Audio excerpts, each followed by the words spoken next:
Let's fucking go.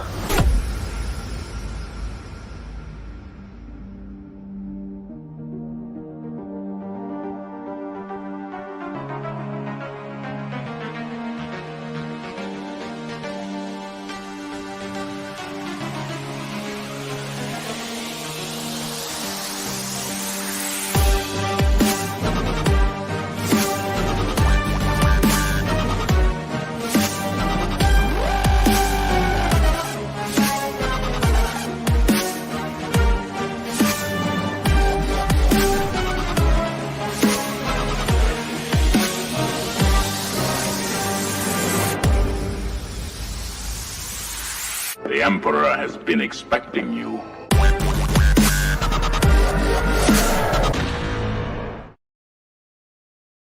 Hi everyone and welcome to One Six Figure Focus and welcome back to another episode of The Hope Show, a weekly live stream dedicated to 1/6 scale collecting in general, pop cultures, movie, television, all that kind of crack. Gonna have a special one for you tonight. We are going to do some of the usual slots you'd have, like the snap and face off, and we're going to talk about the three kind of I suppose, and one announcement and two release from this week. Very quick, but we're going to get into the main topic of the night, which is a kind of an in-depth discussion, debate, argument, hopefully, based on Joker 2 or Joker Folie À Deux. Folie À Deux.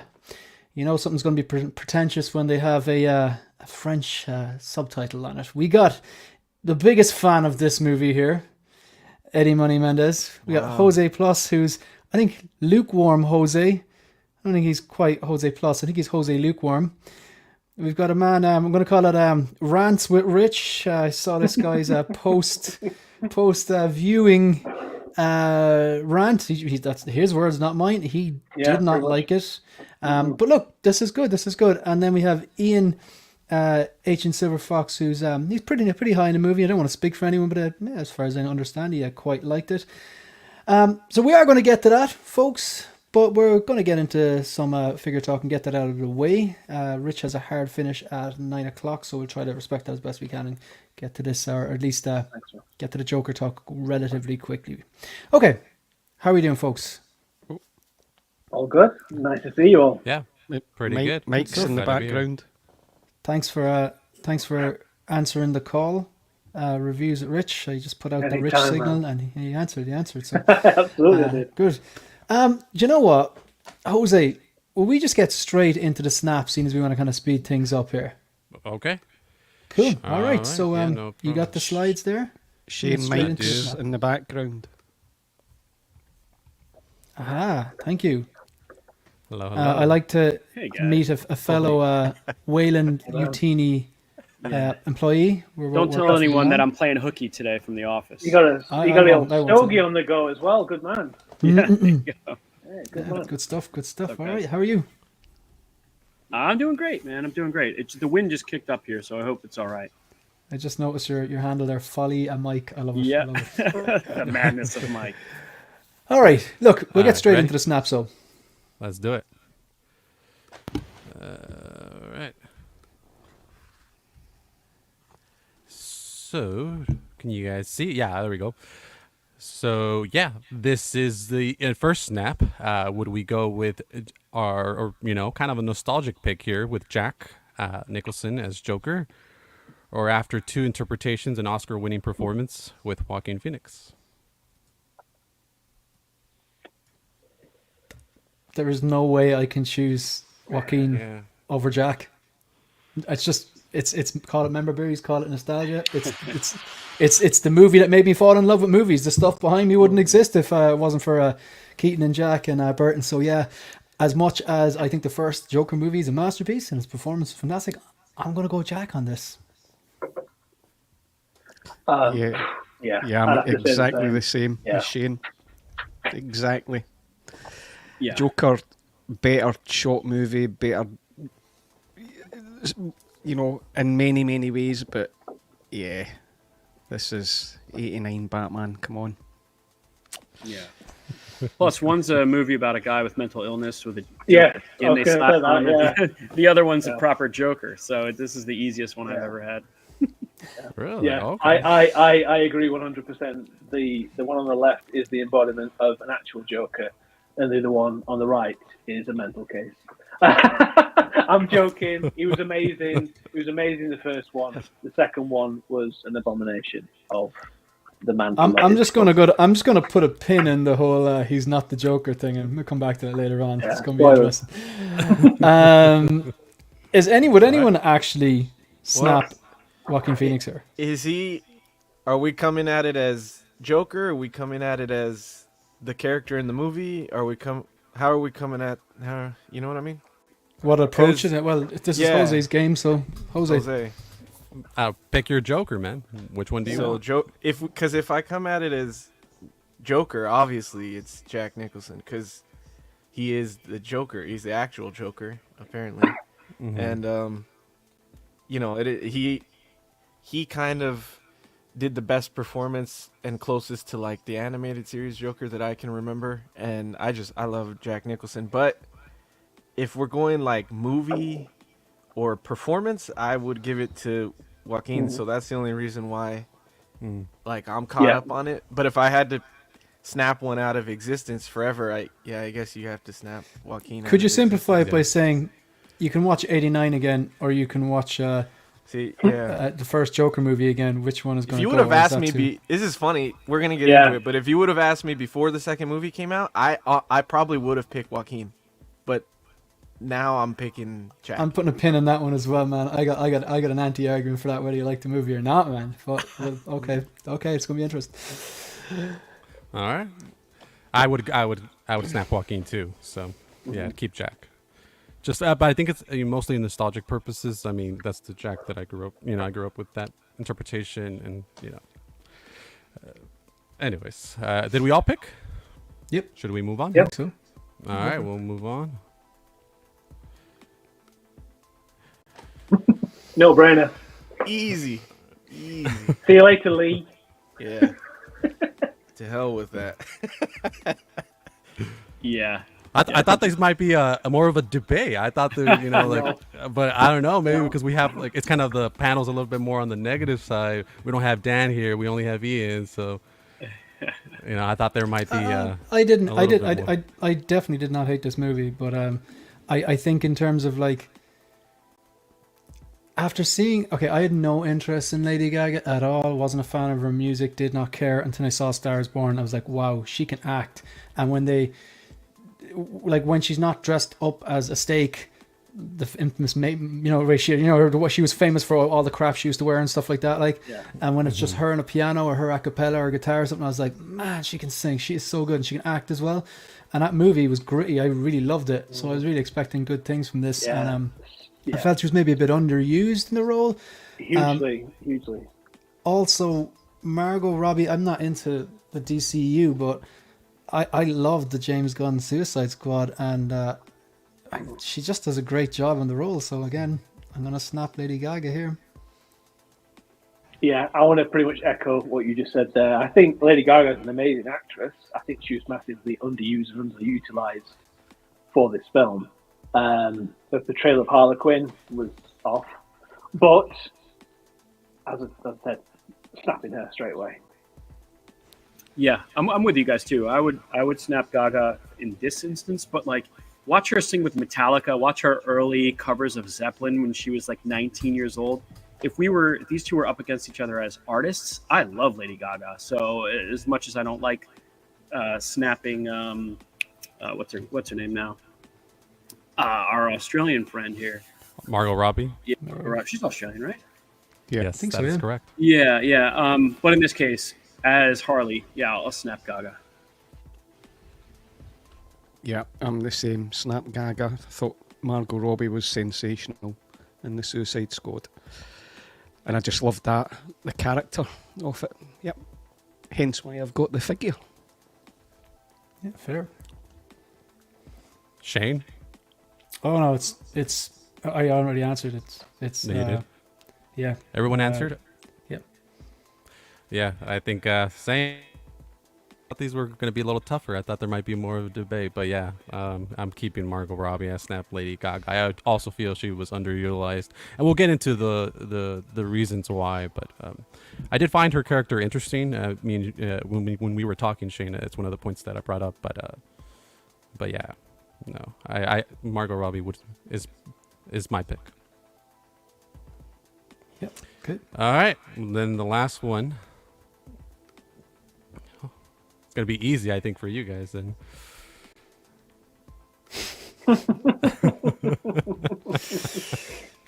Can I go first? Sure. Snap the second one. See you later. There you go. Quick answer. No one on the panel is going to. No one on the. Okay. Whether you like the movie or not, I don't want to put words into anyone's mouth. Does anyone actually think the second movie is better than the first one? I haven't seen it yet, Shane, but no.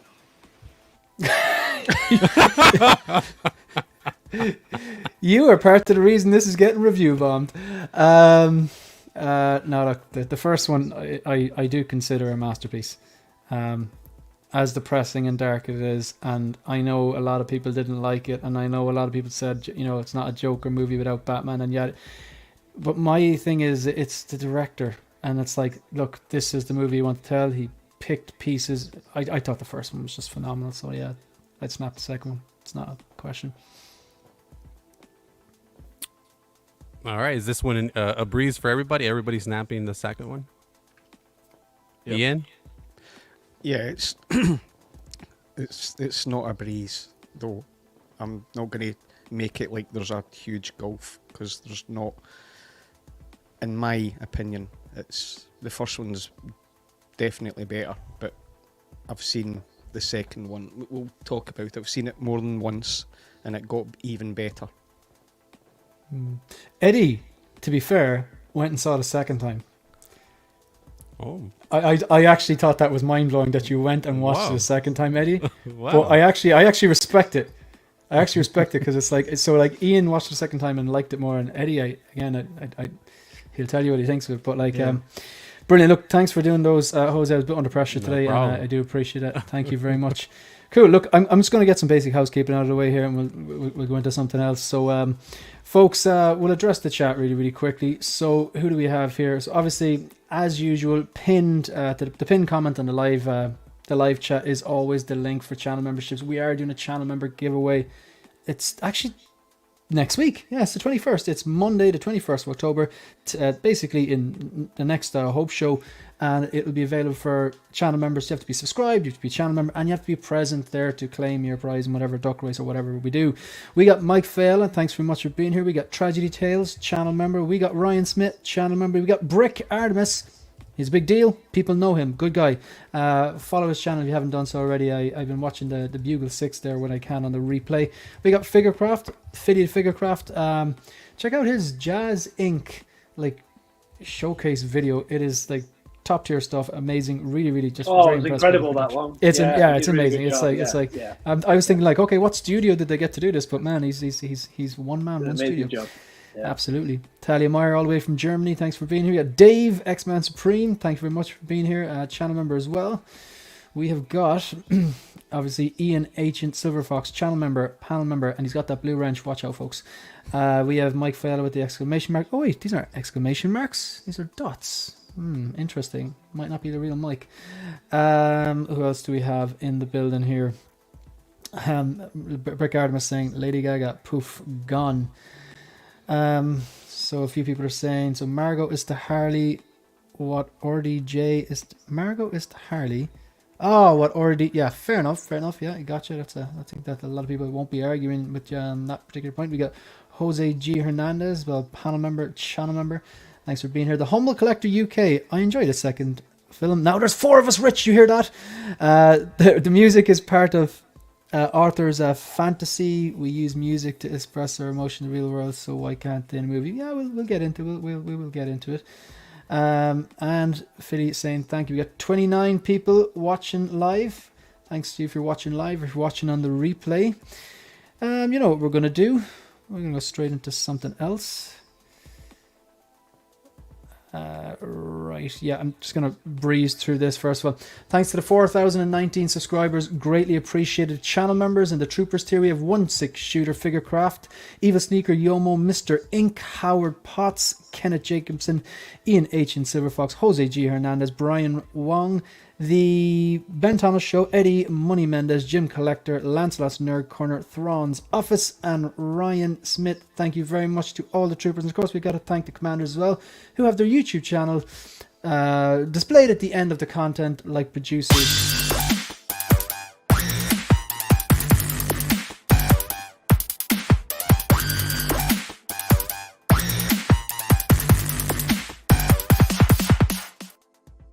Really quickly, obviously, thank you to all the channel members. Thank you to all subscribers. Any people who's taken time to like the videos, watch any of the videos, subscribe to the channel, leave a comment, and of course, massive shout out to the channel members, troopers, and commanders. And I would like to give back. So next week on the Hope Show, Monday the 21st, we're going to do a channel member giveaway, courtesy of the sponsors, Fusion Reactors Light Up Kits, Luke Light, and Lion Rock Toys. So Fusion Reactors are giving away a Mark III 2.0 Light Up Kit and a LED Luke Skywalker lightsaber. This stuff arrived there about last week, and it's very, very impressive. Comes in a little kind of a hard case, so I thought that was pretty cool. Luke Light have donated $168 of store credit. That's enough to kit out two Detolfs if you're so inclined. And Lion Rock Toys have donated the brand new inbox TMS 070 Axe Woes from the Mandalorian. So thank you very much. So in order to be in with a chance of winning that stuff, you've got to be subscribed, you've got to be a channel member, and you've got to be here in the chat next week. Okay, we're going to leave the middle one until about another 10 minutes. We're going to start into that discussion. But Rich, you're the guest. What would you like to talk about? We've already done the snap, and we're not going to do the joke for 10 minutes. Anything you'd like to talk about? Anything tickle your fancy? Can we talk about the suit up Mark 7? Of course we can, yeah. No problem at all. Just get that up on the screen there. And where do we got it? We have Shane, while you're loading that up, I enjoy listening to your show in the car, and I have two babies. Those sound effects, you've never seen two little kids. It's like the music drops, the sound effects, like, whoa. You never know when they're going to happen. It's great. It sounds like music made by a broken dishwasher. I suppose that's what dubstep really is, isn't it? Like, yeah. I don't know what it is, but sometimes it just hits. Rich, what I'm going to flick through these. Guys, just jump in whenever you want. Tell me if you're interested in this, if you're not, what you think of the head sculpt, whatever. You start off, Rich, and I'm going to flick through these photos. You can tell me to pause or go forward or backwards or whatever. Yeah, I mean, for me, obviously, this was announced today. The blogger photos came out. It's the one of the most dynamic suit-up moments in the MCU, apart from Mark V. I love this idea. But the execution, it feels like I'm echoing, by the way. Am I on someone else's speakers? It sounds like I can't hear anything. Oh, okay. Anyone else get an echo? Stick in myself. I like this figure. I like the idea of it. I think the face, I think he looks a bit dead. I mean, look at that. It looks like he's just being shot. And I think he just is a bit, you know what I mean? I agree with you. I agree with you. You hit me in the head. It's a great idea, but the execution's not great. You know what I see here? I see Marlon Brando, man. Around the mouth. Can you see it? Yeah. Around the mouth. He's a bit kind of as if he's got like marbles in his mouth or something. Yeah. I didn't notice that until you said it. I see it now. Yeah. Can you see it? It's absolutely. I made him enough where he can refuse. You know, he's just like something about the mouth, man. Yeah. And his eyes look dead. Yeah. I agree, man. I agree. Not the best Tony Stark or Robert Downey Jr. likeness. Do you think it would be pushing it too far to replace his head with the helmet sculpt? Like, would it kill the whole look of the figure if you just threw the helmet on him? You see, I'm with Rich on this. This is one of the coolest and most memorable suit-ups. And it's also from, like, a really, really good movie. Like, you know, Avengers, it's one of those ones that was like, you know, it was a kind of a game changer. Very, very dynamic scene. And also the Mark 7 is one of the best suits out there. Plus the guy's wearing a Black Sabbath t-shirt, which just makes it cooler. Now, if I was getting this, which I'm not, I think I'd be getting someone to custom make it and actually write Black Sabbath on it, because of course they couldn't do that because of the licensing. But because it actually in the movie says, I'm pretty sure it says Black Sabbath underneath it. But Yeah, I think it would ruin what they were going for. I think like if if you want to have it posed like this, like in the movie, and he didn't have the helmet, I think that would bother me a bit. Like, to be honest, yeah. Anyone keen on this? I have it on pre-order, and I didn't even know that it dropped. So this is the first time I'm seeing the pictures. I see what you did there. Dropped. Very good. Aha! You got levels, man. You've levels. Yeah. Good stuff. I think the likeness is okay. Something looks wrong with it. Like, he looks a little bit sick in it or something. I don't know, but something is off with it. Hopefully, it looks better in hand. Because I want like a non-Iron Man Tony Stark, like just, and I've missed all of them until now. I don't know why, but so this was gonna be my one. But yeah, I'm excited to get it. It'll be cool to have on display. So. You'd have to pose it like that, surely. Yeah, like that, or just him on his own. I don't know. I didn't even get it just for the Mark 7 part of it. I just wanted him, you know. Is it? I can't tell if they're seamless wrists or no. It's just covered up by the little bracelet thing. He does. Which is great. Do the hands and his head look big on the body to you guys? The head that does, bugs me. yeah. Lately. That's Yeah, been that bugging me does. with Hot Toy. Hot Toys' figures hands are pretty oversized. That's not a lot of the time, aren't they? lately. Yeah. Yeah, it looks like he's taken a step back in terms of quality of his head sculpt. I think. Well, Yeah, the head it's sculpt. good there. The head sculpt's off for me. It's like he thinks he's farted but realised he's sharted. It's just like Actually, that. You're right. I That's can't what they unsee were that going now. Yeah. Oh shit! He don't You look know- well. You know how Does his this come face with it? looks? Does this come with it? Sorry, this Avengers Tower thing? I think Or so. is that Yeah. just... I like the vein work on the arm. It's like, that's pretty cool. It's not just straight Yeah. plastic. I love the reactor through the shirt too. That's a really nice, Yeah. I don't know, nice touch there. As opposed to Tony in a suit or something, you're still getting that. Can you display the suit open, standing next to him or behind him, or are they all kind of like separate pieces? I have no idea. I don't know either. No idea. Anyone else have anything to add on this? You know when Go on. you know when in the first movie when Jeff Bridges has that clicker thing that makes him like paralyzed and how his face looks? That's how his face looks to me. When He does look like that. Yeah, when he delivers the True, pizza. yeah. Good call. Yeah. So they're going to reuse this in Iron Man 1 is what you're saying then? Yeah. On the sofa. Put some veins up his neck then? Yeah. But someone was saying, I remember when it first came out, going, oh, he's supposed to be dropping through the air, so that's why he's like that. But if he's dropping through the air, wouldn't his face be all like when you're someone skydiving? No. Like, no? No. His face wouldn't be like that? Yes, it Or would. you're just saying that's a bad argument? I just think it's a bad argument. Yeah.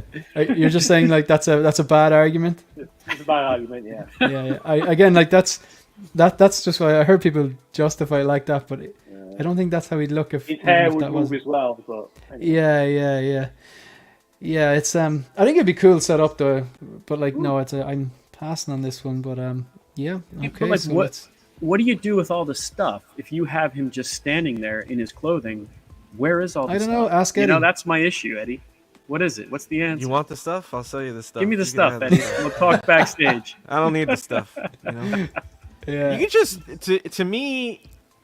I ordered this when I thought I was gonna have like a him in his workshop kind of display. So you could always throw the random bits on the desk somewhere, you know, just to give it a little bit of filler for like a display look, you know. If you don't pose it with him on him, you know. That's what I figured I could do with it. I thought it was just Yeah, you can that never makes have sense. too much random accessories to just throw around his office or whatever, you know. Yeah. Yeah. Cool. So we'll just a shout out to Dan there. Had the pleasure of meeting Dan and his girlfriend in Dublin 2 weekends ago. Good time had by all. Absolute gentlemen. Great crack. And it's just another example of like you meet people online through this community and then you meet them in real life and just it's just good fun. Yeah. Felt like I knew the guy for years. I kind of did online, but you know it's not exactly the same. But yeah, absolute gentleman. You skiving off work there, Dan. What comment do you want me to pin? I think it was Rich said it, or Eddie said it. Sorry. I think. It was a point that he made about Joker. Striker's comment about Joker. Is it for far later. back? No, it was I'll pin it. I'll pin it. We can do later. Yeah, Is that yeah, I that's saw fine. the Joker movie twice and didn't mind the film? Is that it? Yeah. Grant, I'll pin it and we'll have a look at it later. So, okay. Look, I'm conscious of Rich's time and he's here. So we're at half 8. I'm just going to very quickly just put this up, folks. If you're just joining us, as the thumbnail told you and my Instagram story told you, and now I'm telling you, and the spoilers comment there. So we're going to be talking full on spoilers with Jokey Folie À Deux. Folie À Deux. Oh, we got Dan in the background. Interesting, just in time. He Dan, made it. You made it. Thanks very much, man. Hello. How you doing? You didn't want to leave Ian on his own gushing about this No, I movie. felt- That's I felt that's a sorry for real Ian. friend. That's a real friend, folks. I'm going to start this off. There's a method to my madness here. Just bear with me, and I'm going to start this off the same way the conversation between myself and Eddie started off. So you can't read that, but that is my Instagram story immediately after watching the Joker. So I want to just I'll call it out because I know that's too small to read. So there are some movies that are 5-star that I would highly recommend to everyone. 7, Fight Club, The Matrix, Pulp Fiction, The Dark Knight, Terminator 2, Shawshank Redemption, ... That's not an exhaustive list, but I think they're fair. Everyone should watch them before they die. This is not one of those movies. If you're expecting the Joker to break out of prison the first 10 minutes and wreak havoc on Gotham for 2 hours, you'll be disappointed. Go watch The Dark Knight and save yourself some cash. This movie didn't need a sequel, but what you do get is an in-depth analysis on the psyche of Arthur Fleck and a fresh, unique take on the beloved character. Todd Phillips does what a good director does. Makes a movie, picks and chooses what aspects of the character makes it into the theatre and what doesn't. It has stunning cinematography, great performances, excessive violence, grim atmosphere, and some pretty dark humour. Not a movie I'd recommend to the masses, but I enjoyed it. Now, in the end there, I scored it 4 stars. Now, sometimes I like to kind of sit with things a while or do what Eddie did and go see something again. And another conversation brought me back to my own scoring system. I like to keep it pretty consistent. So I would say 1 star. You get 1 star just for making a movie, but chances are it's awful and you'll never watch them again. Okay, life's too short to rewatch okay movies. 3 stars is like a good movie, solid. That was good, whatever. Like Romulus, I thought it was good. I wouldn't give it any more than that personally. That's just a good example. Yeah. Then excellent. So I started reflecting on what I said and said, okay, I stand by everything I said, but would you give it 4 stars? Is it excellent? I think I reside somewhere in between solid, good, and excellent. I did enjoy it. There was aspects that really tied in and complemented the first movie quite well, but I'd say I'd settle on 3.5 stars. So that's where I'm at with it at the moment. I do have other points to make, but I'm going to stop talking now and listen to whoever else wants to tell me I'm completely wrong and I'm stupid. But take it away, Eddie. I don't think you're completely wrong or stupid. No. I think That's so sweet. That's the nicest thing you've ever said to me. because you're coming at it from a different perspective than I am. Me and you Okay. think differently about movies. We talked about that a lot. Like, certain things matter more to you and other things matter more to me. Like I was saying, everything that you like about the movie, I kind of agree with you. It is a very well shot movie. The acting is good acting in it. It's great acting. They're great actors.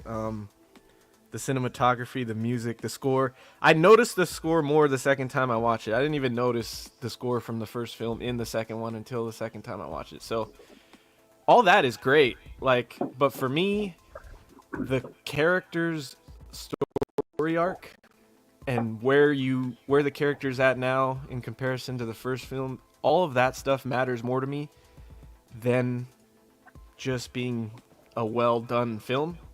Yeah. Like that is top for me. That's what's gonna make or That's a fair break the point. movie. Yeah. And in my opinion, if I take in all of your thoughts on it, I would still give it a 2-star, because that's earned that, I feel. But for me, because of how important that other stuff is, it's a 1-star for me. Like, I don't feel that it's even the same character from the first film. And I also, before we get into all this, I want everybody to know I had no expectations of him being DC Joker. Like, I knew that from the first film. I didn't go into this thinking he's going to be a Joker with henchmen, and him and Harley are going to be the Yeah. Yeah, and he comic book didn't characters say we know. I why didn't so think any of serious. that. Not even once, man. Not even once.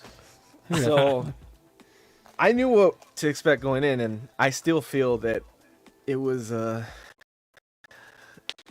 derail from the way the character is in the first film. I feel you get 2 separate characters.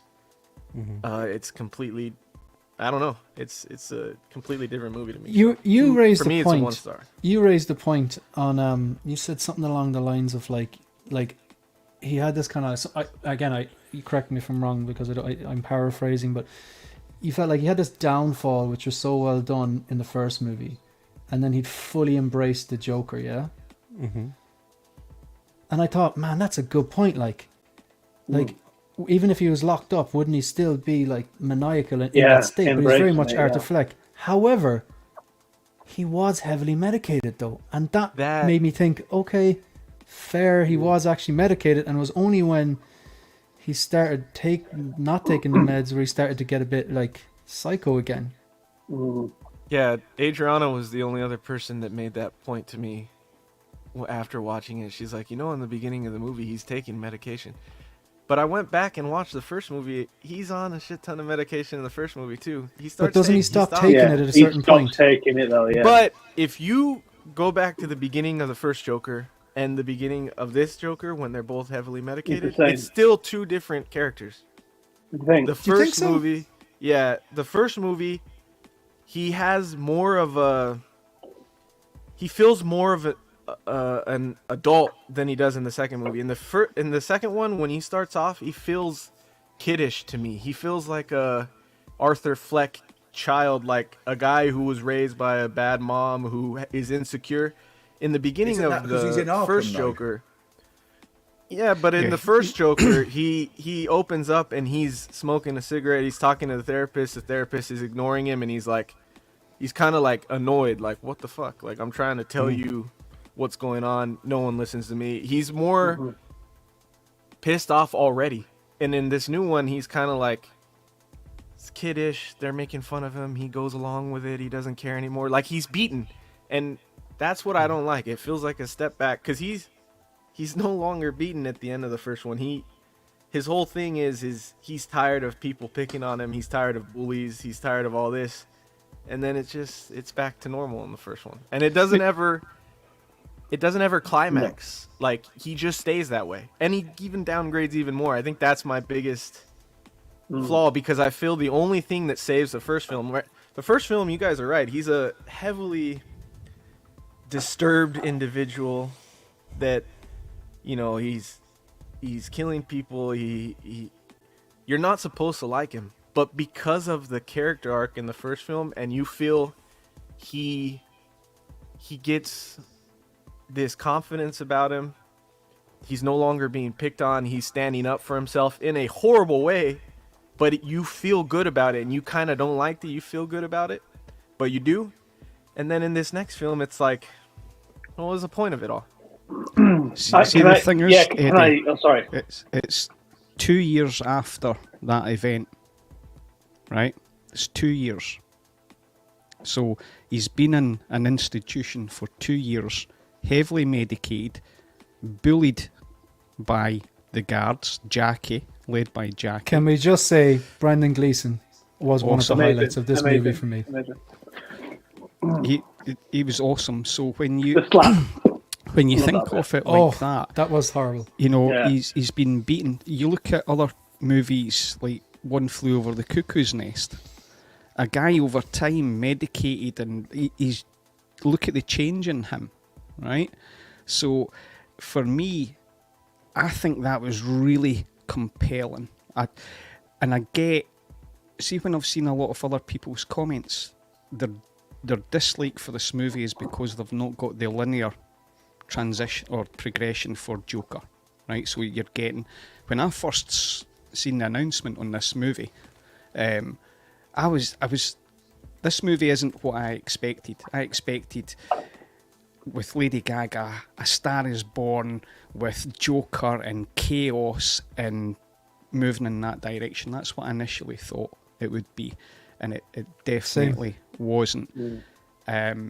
People, I'm not saying, Jose, that's what you think, but people have said that Lady Gaga was underutilised, maybe, and I think people were attaching Lady Gaga to the movie title, which in my opinion is wrong, because Folie À Deux is a psychology term, right? Madness of Two, it's a psychology term of one person with multiple personalities or disorders.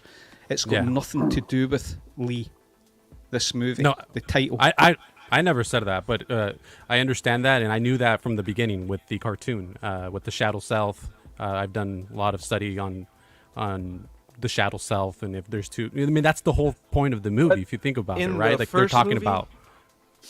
He doesn't have two personalities. Joker is his personality. It's just hidden, and no one sees... He makes it a big point in the first movie. No one sees him. That's his whole thing, is now they're seeing me. And when he says they're seeing me, they're seeing Joker. In this second movie, they make it seem like he's both. He's not. He's Joker. That's who he becomes at the end of the first. That is who he is.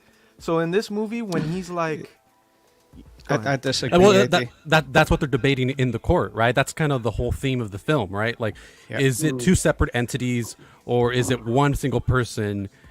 And with that's the problem. I don't believe two personalities. I don't believe that question should be a thing, because that is not what they established in the first. This is a good point, I think. So I just want to raise this point, and I'll let you continue on. But that's kind of a part that I do see Eddie's point, because I would always describe the first, even though I think it's a masterpiece, whatever, I always like jokingly say, like, do I really want to go home after a hard day's work and watch this guy's absolute mental breakdown into chaos? I thought by the end of the movie he was one and the same. He was Joker. I would have interpreted it like that.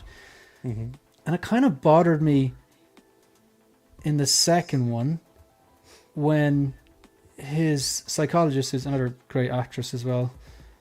She was in... I believe her name's Catherine Keener. She was in Into the Wild, wasn't she? Yeah, I believe. She's a lawyer. She's from Get Out. But I really didn't like how they were kind of going, we got to make him think that, like, that, like, you and Joker are two different people to get you off, like, but he killed 6 people, and then there's the other person that never is mentioned at the end, Eddie. I know you mentioned at the end of the first one that someone gets killed, but we don't know if that's fantasy or not. But we know he killed the 3. We know he killed the 3 people. We know he killed the 3 people on the train. We know he killed his mom. We know he killed the bully who he worked with, who was there with the other guy, the bald guy. And then there was someone else he killed. Yeah, Murray, obviously, right? So, like, I would always say that, like, as much as the first one is a fantastic movie, like, there is no way it should be questioned that this person gets to walk free. He killed 6 people, regardless. Let's call a spade, regardless of his mental condition. Like, he needs help, yes. Was he failed by his parents? Yes. Was he even in a way failed by the state? Yeah, but he killed all these people, and I don't think that's okay. And one of the theories is this. I'll wrap this up quick, and then I'll go back to, when the Sopranos finished, there was a lot of fans complaining that the ending wasn't good enough, and then, why did Tony not get killed? It was so unrealistic or whatever. And we don't really know if he did or not, but David Chase was saying, you cheered him on for all those seasons, all the terrible things. He was a horrible person. You cheered him on throughout the whole season. And look, Tony Soprano's a fantastic character, and he's so great to watch. Like, sometimes villains are better to watch. But now, when at the end of it all, you want him to die when you cheered him on, that, you know what I mean? And this movie is similar to first and second, because I've heard that, like, people refer to as incels, like, had obsessions with the first one, to the point that they were almost like it was almost inciting violence. Whereas I've heard that this one now, this is what the narrative I think Todd Phillips is trying to spin, that because you didn't like it, that says more about you because you wanted to see the same Joker, the violent Joker or whatever, and now you weren't happy that it was you're no better than Lady Gaga, or you're no better than you know what I mean? Which is if that was intentional, ridiculous. that's actually quite good. That's actually quite It's good. But at the ridiculous. same Well, time, I'm like, you know what? It's a terrible experiment, man. If that's the case, because I personally think that this film is a wasted potential. They originally thought, after doing the first one, halfway through, they said, we might do a sequel. Why don't we do a Broadway thing? And they were going to do it. Todd Phillips spoke about it. Joaquin Phoenix spoke about it. COVID happened. Didn't happen. So instead, the first one cost $50 million, by the way. This one's cost $200 million. It's not my money. I don't give a fuck. But they spent $200 million on it, right? And they have wasted the character. I think, personally, and I might be a bit conspiratorial on this, they didn't expect the controversy from the first one. When they announced it, they thought there were going to be some people shooting up the cinema, all this stuff, where you said the incels and things like that, because people identified with Arthur, because they were let down by the system. This was a 1970s Scorsese-esque movie, set in the 80s, obviously, but in an alternative world where society was falling apart. That mirrored a lot of society in today's day. Now, you do that, a masterpiece, one of my all-time favorite films. Like you said in your review, there's very few films that I would go top 5, whatever, that really affected me. That film, seen it in 2019, really affected me. Me and my wife, it was one of the first ones I watched after our daughter was born at the cinema. And we're like, oh, Jesus Christ. These are one of the exceptional films that you'll see. I took a day off 2 weeks ago to see it, one of the first showings, and you saw from my rant, I just was so disappointed. And I likened it to releasing the first Godfather 1, part 1, and then releasing the sequel in the form of Guys and Dolls. It was just a completely different... Thank you, let that sink in. Thank you. So it was like that, just doing it as a musical, and I get the reason behind the musical and in their mind, etc., etc. I agree with Eddie that it was a regression of the character and a regression of Arthur. I think the fact that they decided to do it as a musical was a massive mistake, and the box office this last weekend, 80% drop off. It's 4th in the box office, and Wild Robots ahead of it, and Terrifier 3 and all these kind of stuff like this in the box office. They fucked up massively. And I think if they, pardon my French, if you get monetized. hey, this is all French. It's Folie À Deux. Okay, it's Folie À fucking do. But like for me personally, I just thought, I mean, beautifully shot, beautifully acted. I think they, and apparently this is very true as well, a lot of it was improvised so they just let the wheels just spin. And that was a mistake. I think they could have dialed it in a lot more. I think the music, if they were going to use musical elements to it, some of the music should actually reflect some of their emotions at the time. I think they made a mistake by not writing their own songs or having written songs for those specific moments, using When the Saints Go Marching In, when just random prisoners are walking in, makes no sense. I actually thought that worked. I thought that was quite good. Okay. I actually really enjoyed it. Like I would agree that some of the numbers are like, this is very off-putting. As in, for example, I really liked when he was watching the TV in the prison. I think he's watching back his own interview. And then he starts singing, and I'm like, okay, this is in his head. It has to be. But it worked really well. I actually thought, okay, this is... Because the first third of the movie, I turned to Megan and goes, I'm really enjoying this. This is really good. I'm actually enjoying this, because I was expecting, I'd seen all the reviews. But I think it was kind of the last third where a lot of the songs were like, they were kind of reaching a certain maybe interesting point in the court case, and then it just went... It's broken up by a random song. Yeah. I want to get a bit more balanced though, like, Dan... No, you're okay. I ain't got long. I don't sound like a diva. No, you're right. I've got dinner and wife. But like for me, I just think it was just a waste of potential. I think a lot of the decisions that they made, not mistakes. I'm happy if people enjoyed the film. You're not wrong if you enjoyed the film. It's just I personally did not, and I think that's just something that's worth mentioning. There were elements that I enjoyed. There were moments that I enjoyed. There's one moment when he's on the phone and he's singing down the phone to us. I thought that was beautiful. That was the best bit of the film for me. I think it was just a mess, and it didn't really add anything to it. I wasn't expecting Bruce to turn up or Batman or anything to happen, but I just was hoping for more. I think a regression of the character, like Eddie said, was a big disappointment, and I think they'll look back on this and admit eventually that they made a bit of a mistake because they've lost so much money. This is a massive flop. So this whole movie could have been saved with 2 words: warehouse scene. No. No, sorry, it's a long recurring joke. Reviews are. Oh, is that BBS? Yeah, in the warehouse scene. Yeah. So I want to go back to just get a bit more balance, like, because obviously Dan and Ian liked it a lot. Like, what would you Yeah, take it away, boys. Go on, Ian. You go first. I've said I'd really see the movie being. Do you know that the saying, there's a fine line between madness and genius? That, for me, after seeing it the second time, and I can't wait to take it home because I'd like to have this discussion again when it's at home. I've pre-ordered the steelbook of this. I absolutely love this movie. When I watched it the second time, I wish I had a notebook that I could just pick out like the scenes, what it meant or what I interpreted. I thought it was very, very intelligent. I really loved it. I'm the polar opposite to Rich on this one. We like a lot of the same movies, but I think the musical element works. So, see, when people are mental, they do the dance, they sing to themselves, they've got that. He didn't do that in the first one, but it comes out. It's all a fantasy, and I think it's a little bit mixed because he's not sane.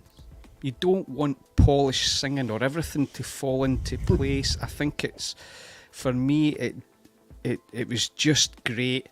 I definitely see the parallels from the audience to the movie in terms of the theme is about, people are unhappy when they don't get you to be who they want you to be rather than you being yourself. So people didn't get what they wanted out of this character, this Joker, so they're unhappy. That actually makes me smile. I've got many parallels to certain reviews, that even makes it a little bit better for me. It's very much an art house movie for me. It's very much about the message. And I think it's strong. I don't see that the character has regressed because he's mentally ill.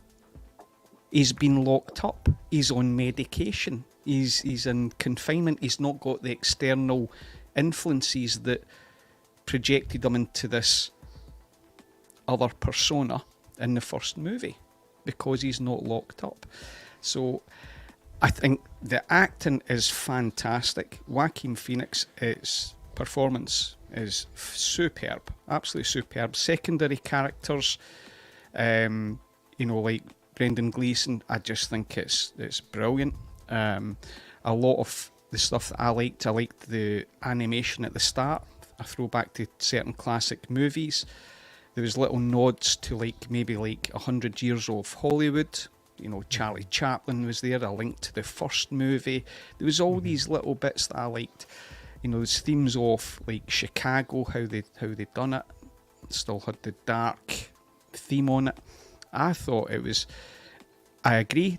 Did we need this movie? No, because the first one was purposely a standalone movie. But I really love the movie, and I can't wait to watch it at home. And I'd like to sit back and go scene by scene and say, this is what I took from it, and this is because there's a lot that I missed. Like the key example, certain things, the symbolism. Remember when Lee, Arthur had the conversation with his lawyer. And then he goes into the fantasy again, the musical, when they've got their own show. And it's like a different version of Murray's stage. And they're singing, and then she looks away. So he's had the conversation with the lawyer, who's saying, and it's a big theme in this, right? I'll talk about Lee, the manipulation, because that character's flipped. It's no longer the Joker manipulating Harley Quinn. It's the other way about. She's manipulated him. So when he's had that conversation with the lawyer, saying she's playing him, right? Playing him for a fool, etc., etc. So he's thinking about that. Then he goes into this fantasy. He has the musical stage. She looks away, and he looks at the audience and says, "Oh, it's about you." And then she brings out a gun. She shoots him. Fast forward to when she's manipulated him in the courtroom. He has another fantasy scene. The judge and other people that are there. He does what he does. You know, he kills the judge. He does this. And Lee is happy. She brings out the gun again. And he looks. And then she hands him it. That way of acceptance. You know, he's become who she wants him to be. There's lots of these things in the movie. That's just one. And I think it is beautifully done. I think the movie's exquisite. I really do. So I could go on, man. I could go on. Like there's moments where the suits, he wears 3 different suits in the court case. I'm not going to go down the fog on leg on bit. That's fucking ridiculous. Your name is Puddles. So your name I actually is really Puddles. I thought that was some of the best acting in it, because it was so bad. Because he was You're on mute, such Dan. Dan, you're muted, buddy. You're muted. Hang on. Oh, No, sorry guys. I thought the bit with Gary was probably one of my favourite scenes in the movie, where he sort He of realised that he actually... I agree, actually, yeah. I thought, With Puddles, yeah. yeah. Yeah, Puddle. Yeah, that for me was one of the standout scenes, because he was all Great he was actor. doing the southern lawyer, the fog on leg, you know, all that sort of stuff. And then it just hit him. You could see it hit him, what it did to that man that he thought was a friend. I thought that was great. I just that was one of my favourite scenes. I like when he's like. Did when he you gets just say annoyed you with him. like? No, because I like when Gary keeps coming at him and he goes, "Oh fuck." That part I liked. I was like, But there was some really good dark humor in it. But that foghorn leghorn bit, like that, I thought, okay, that actually makes sense, because he's such a just I think I better read a law book or something, and like he has no clue about what a barrister or solicitor does, bar whatever He's seen on TV. Yeah. So he's kind of and it wasn't funny at all. It was lame, because his stand up was lame in the first one. He doesn't have charisma. Exactly. He's only had charisma when he was the Joker. Do you know what I mean? When coming down that steps in the first one, there's nothing in this movie like that. Now, I personally, as much as there are a lot of good things in the movie I did enjoy, but that scene where he's coming down the steps, with just the the way it's shot, the music, the dancing, the kind of wild, like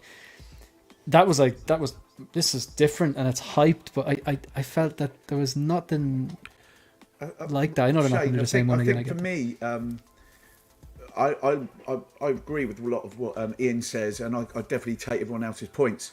I think the last third let it down a little bit, just a little bit. It was a bit messy, and I'd like to know if there is a director's cut, so to speak. It'd be interesting to see, because there's a lot. That's what I'm getting Eddie for Christmas. No. But there's, that and RoboCop. There's apparently a lot of Harley stuff that wasn't in it.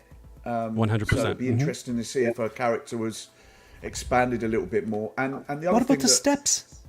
Exactly what I was going to say. Is, I think she was dead. Yeah. No. I think she blew her brains out. No. Do you not think that? No. Then That how is did he know incorrect. she was on the steps? It's incorrect. Well, Todd Phillips confirmed it, not me. I don't care. Oh, Whatever. okay, He said that scene is real. He confirmed it. See, that just felt a bit messy. So, because I thought a lot of people have thought that she blew her brains out, and he's seeing that, and because you don't see her afterwards, do you? There's a behind the scenes one of than filming it, and she is the one that gives him up to the cops, and Yes. she's Right, all okay. Harley Quinn's makeup up and stuff like this. So she then goes up the stairs, and she goes down the stairs, and he goes up towards the police. So obviously that was massively cut as well. And she still sings that that's entertainment, which she's saying like 5 times in the movie. There's all the different times they sang it, but this time she sings it. Yeah, it was a recurring. She still sings it in the final cut, but it's more of a monotone, slower version. Sorry, Jose, I don't mean to interrupt. Mike, you've got to tip on, do you? Yes, I do. But thanks for having me, fellas. Great meeting you. Thanks very much Rich. for coming in. Nice to meet you. Take care of yourself. You too, man. Look forward to our Joker 3 discussion. See you guys. What a guy. I think, That's funny. I think if you watch the trailer, and I don't remember if it was the first or the last. I'm guessing it was the last. I sent it to Jose and Shane. I think if you watch the trailer after watching the movie, it's a completely different movie than what you've been sold in the trailer. And I think that I agree with. I do agree. I mean, literally and figuratively, because there's so many scenes in that trailer that are not in the movie, and which I think, always bothers me. I think that if they would have done what the trailer insinuates that they're going to do, I think it would have been a better movie, and I think it would have tied to the first better, and I think people would have been happy. Because I agree with Shane. I don't think he was ever gonna live even. I don't even think, and I wasn't expecting him, like I said, to be Joker, the DC Joker that we know at least. But I think it would have been a completely better film if it still had the Arkham Asylum points and still had the court case thing, but when he gets blown up and gets out, him and Harley kind of, run cause away. chaos for a little bit. Yeah, and I don't know if they cause chaos, but they try to escape. The cops catch up with them, and they maybe kill them both, kind of like a Bonnie and Clyde kind of thing. That's what the trailer insinuates. It even shows him running away, and it's like he's on the run, and that doesn't happen. I know what you mean, Eddie. Yeah, definitely. So, when you see that, when you all expected that little bit. I understand everything Ian is saying. I get it, and I feel like they try to do that a lot in movies now, where they try to catch you slipping or try to hit you with a side swipe, you didn't see this coming, did you? And I don't know. To me, you made a lot of money in the first one. You have to give those fans culmination, a climax of this character that they fell in love with. And to just come into the second one and say we're gonna hit them with something they weren't expecting, and it's gonna be artsy, and you could do it, have your artist integrity, whatever, but you gotta understand who paid to see this movie. Absolutely. Yeah. I mean, you got to think of it like this has lost so much money and will lose. It'll be a massive flop for Warner Brothers, and the first one was $1.2 billion, and this won't even break 400. And it feels a little. Oh, it feels a little. It might even get to that. It's not even that. Yeah, exactly. It's looking really bad. Really bad. I don't know what the right way to say it is, but it feels a little I don't know, messed up that Todd Phillips came into this and he's like, I'm gonna just, I didn't want to make this movie. He's forced to make the movie by the studio, whatever, because he has to have a sequel, and it feels messed up to the way that he did it, to just come in and try and make it to, if you get it, you get it, There's one point I will disagree on. The studio did not handcuff him, put a gun to his head and said, you're making this movie. They made him a good offer. I'm sure all the millions made it a bit easier. Yeah, they made him a good offer. Yeah. But when you see him talking, I actually watched something today, and he broke down some scenes, and you can see the passion in certain scenes, particularly at the start. See when, or not at the start, but when Joker was thrown in the hole for 2 weeks, and then when Harley Quinn comes in to actually have sex. Is that real, Ian? Did he say that was real? I don't think that's real. No, he never mentioned that it was real or not, but he talked about the breakdown around the very confined stage, the single light source, the quietness. It was you could see the passion that he had for it. For me, when I saw 15 minutes of them talking about certain points. There was passion there in them. Nobody held a gun to this man's head. No, It's it was passion. just a decision. It was a decision that they made. They live and die by that decision, career-wise, and they made a mistake by choosing to go full-on musical. And as well, I've listened to a lot of people who'd seen the film before it was released, and they were like paid to see it and stuff like that. And they're like, "Oh, it's only 10% musical." It's like, you're a fucking liar. No, It's that's terrible. And Todd Phillips was trying to make comments prior to the release of the movie saying, "This is not a musical. It's not a musical." It's like, dude, it's a musical. It's a full-on musical. It's just really frustrating. It just Dan, you're on mute, mate. Who, Dan, Dan? you're on mute. Dan, you're on mute. Yeah, you're still on mute. You're still on mute. Again, what I was going to say is, do you think the box office, Rich, has been affected? I know you didn't. There's a lot of people that didn't like it, but I've been surprised actually when you look at the comments on Facebook. There's a lot of people that do like it as well. But do you think? But do you think because of such the bad rap that people that were going to see it aren't going to see it? I think so. I mean, like, you got to think. This is how you make $1 billion in a movie. Yeah. You make everybody want to see it. You don't just want to make the people who love comic book movies, because that only takes up so much. You got to make everybody. My parents saw that, and the first one, and they're in the 60s, because they heard the word of mouth. They couldn't wait to see it, and they absolutely adored it. If you hear word of mouth, it's a musical. People like some musicals, and like Les Mis, amazing, all this kind of stuff like that. Greatest Showman. Shout out to Ryan. But like those are great, but they don't make massive money because some people don't really like them. And to incorporate that, I think it has taken a massive hit. I think the word of mouth does kill it, and but word of mouth can make a movie. So I'm sorry I have to go. I'm gonna have dinner with my wife. It was a pleasure. I'm sorry if I was world domination, my thoughts, but no, that's on this show we purposely.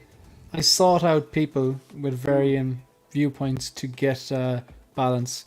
So it actually worked out pretty well because you and Eddie didn't like it. Dan and Ian loved it. And myself and you, Jose, I don't know. I think maybe I liked it a bit more than you do. I enjoyed it. Yeah. And everyone's entitled to their opinion. Yeah, but and people can change their opinions if they watch it again and stuff. So nothing wrong with that. We haven't even touched on the ending yet, but man, that's this conversation. Figures. Is there going to be any figures? 30 seconds. 30 seconds on the ending, Rich, and then you can go. I think it was a cop out. Apparently, there's a bit of trivia for you. The end of the first one, he was going to do himself a Glasgow smile, but with Nolan being involved, and obviously at Warner's at the time, he said, "I don't want that to happen because it's too much like Heath." So they rejected doing that. And then obviously now Nolan's no longer part of Warner's. He's now with Universal. They did it in the background anyway. And I think it's just a cop-out. I think to have someone else kill him, sorry, spoilers, right? Someone kill him, and then that person then to be the Joker, I think that's just, they shouldn't have done that. They should just have him kill, and that's it. Not have that in the background. It's just ridiculous. It's just such a stretch. I actually agree with you that as well. Yeah. It's like one of the things I told, and I think I told Eddie this, I'm like, how would you guys feel if at the end of The Dark Knight, Heath Ledger was in Arkham, and then some random kid goes up to him and says, why, and he's like, why so serious? And he stabs and kills him, and that's how the movie ends. Feels like a joke on Ian's opinion of the movie. To me, you make all this point about how beautiful and, and then they end it like that. It's almost a joke. I'd rather have seen Harley kill him. Yeah, and that was one of the rumored endings. One of the rumored endings. Like I don't know, just something like one of the leakers or online said or something like that. Yeah. Is there? There's different endings, isn't there? Yes, from my understanding, there was 3 different endings, and one of them was Harley killing Arthur, and that's the one where you see her singing. Guys? Will we ever see? Because it's done so badly. Will we see the Snyder cut? Could be on the Steelbook. Maybe. Could be on the.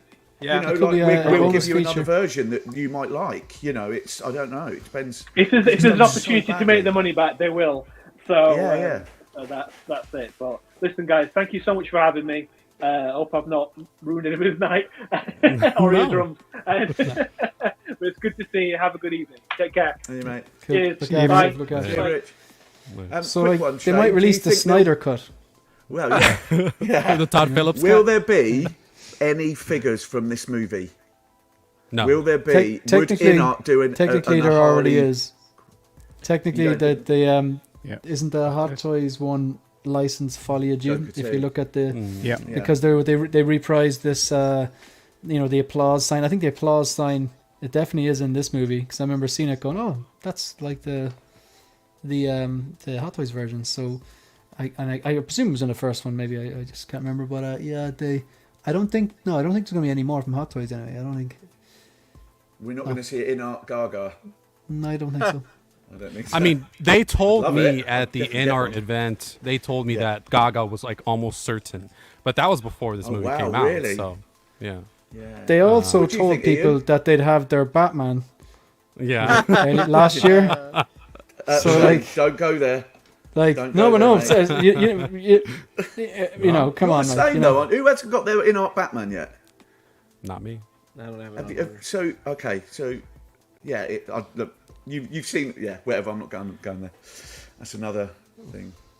I Ian, don't know. What do you think? Go ahead. Go ahead. Me? Who? Ian? I was saying in about Ian. figures. Do you think? Would you pick it up? Would you pick one up? Sorry, Dan, did you say that to me? Yeah. Yeah, Yeah. he Sorry. wants to know yeah, what yeah. figures. Yeah. I mean, I cancelled my Nut 2-pack. I'll see what the Hot Toys one looks like when it comes out. I was looking a couple of the outfits of Lady Gaga in this movie.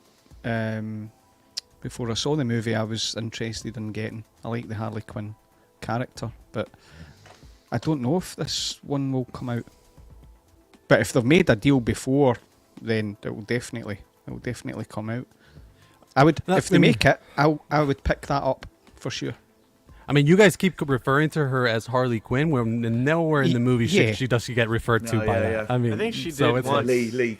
Oh, I mean, in the Lee, song, the Murray set, they call it the Joker and Harley show. Once she gets full named once through with the new newspaper clipping, that's the and then one the I'm rest of talking the about. and then the rest of the movie she goes by Lee. I didn't even. Yeah, I agree. Yeah. I didn't even love Harley in this movie, to be honest. I thought she kind of replaced him as Joker. For me, she had a better character arc than him. She had more confidence. She had more, she had a better story, and I don't know. It became the Harley show in the second one. For me, the way I saw her character, it was very much like a fan being of a celebrity, right? Yeah. The Joker was this celebrity, and she was his biggest fan, and she wanted to do anything she could to get into his psyche and know what he's about, right? So the point where she's lied about her origin, she lied who she was, she used her money and influence to get into where he was, to meet him, and to convince him, you are not Arthur, you are the Joker, right? And so for me, that was an interesting aspect of her character, that her push, she was like the devil on the shoulder, right? She was pushing Arthur to have that thought of, hey, you're not Arthur, you're the Joker, you are the Joker. Like, to the point where she's like, I want to see the real you, let me put the makeup on you, before we make love in this hallucination or whatever, it's right, whatever it is. Like, I want you to put on the clown makeup, because that's how I see you. I'm your biggest fan. I saw your movie 22 times, yada yada yada yada, right? And she only actually watched it 20 7 times, Jose. I'm going to fact check you. And How many then times? she only 20. actually watched it 7 times. I haven't watched it Something like multiple that. times like you, so I don't know how many times she said, but she said somewhere in the 20 mark, right? And then later she said it was. Oh no, it only was a few. 20. Okay. All right. But she, This is how but it she feels, Jose. she only actually Remember watched this battle, this feeling. It. She only actually watched it 4 or 5 times. She says 4 or but she 5 times. Told Okay. him. See, and that's But what I again, said, she's- that she manipulated him. It's and then it was for her. So see the other comment from her several times. Build a mountain. That's about getting famous. She was doing this to get famous. She was getting a high of the attention. She was riding on his. I actually thought that was cool, that line. I understand. I thought I that was, understand that chilling, aspect. something You about know, it. it's like we're going to be it above was stupid. everybody here, looking on everybody else. You know, that's exactly. what we're going to be on. Yeah. So I mean, I get what you're saying. It's not that I don't understand the movie. It's just certain elements just didn't work. You know, for like some of the things you guys were saying in regards to, we're saying that we don't like it because it wasn't the Joker that we wanted. I don't think that's necessarily the case. Like, I agree with Eddie. I wasn't looking for DC Comics Joker. They had presented their version of the Joker with 2019 Joker. Arthur Fleck. This is a different interpretation. I'm open to different interpretations, right? So he doesn't have to be the mobster. He doesn't have to be the guy who has henchmen. He doesn't have to be this guy. If you presented this as a new version of Joker, I'm okay with that. But then you give us that in the first movie, but then you decide, actually, never mind, that he's not the Joker. It's this random guy, this kid that, or whatever. And it's like, I don't know. I feel like I'm blabbing, but it's No, just, that's- to you're me, making- it's you're making- to me, it's just making- frustrating. yeah. It's just frustrating. It's like, it's not. I reject that criticism that we are upset because it's not the Joker we wanted. We wanted the Joker from the first movie, right? Yeah. That's what it is. That's what I think. Yeah, my that biggest comment thing, too. wasn't to you. I said my exact words were some of the comments I've seen, people when they deconstruct it, they're unhappy because they didn't get that linear progression of who they thought that character was. I did not say Eddie or Jose. I didn't say that to you because I've not seen your comments, but I've seen a lot of comments on Twitter or X where that's there. But when you deconstruct it, they're just unhappy. They did not get that character they want, which I find even better because it's the parallels with the movie in terms of identity. So, But you know, just to kind of even like in a way to I get what you're saying, and in a way to like counteract that point, and again, like I remember me not liking, I was very vocal, did not like Mandalorian season 3, and I remember people saying, like, you know, not you or anyone on the panel, whatever, oh, you need to manage your expectations. Yeah. I was like, no, the Mandalorian season 1 and 2 managed my expectations Yeah. because they were fantastic. They set the bar up here, they did not reach the bar. So I can kind of see the first movie, it looked like it was going in a direction, and then it did take it did take a massive U-turn.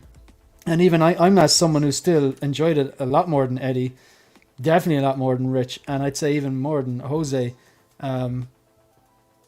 But yeah, it definitely was a departure, we'll say. But I still ask a enjoyed question? parts of it. see when the first movie came out, and I loved it, and it, again, like this movie, it got better, and I've watched it.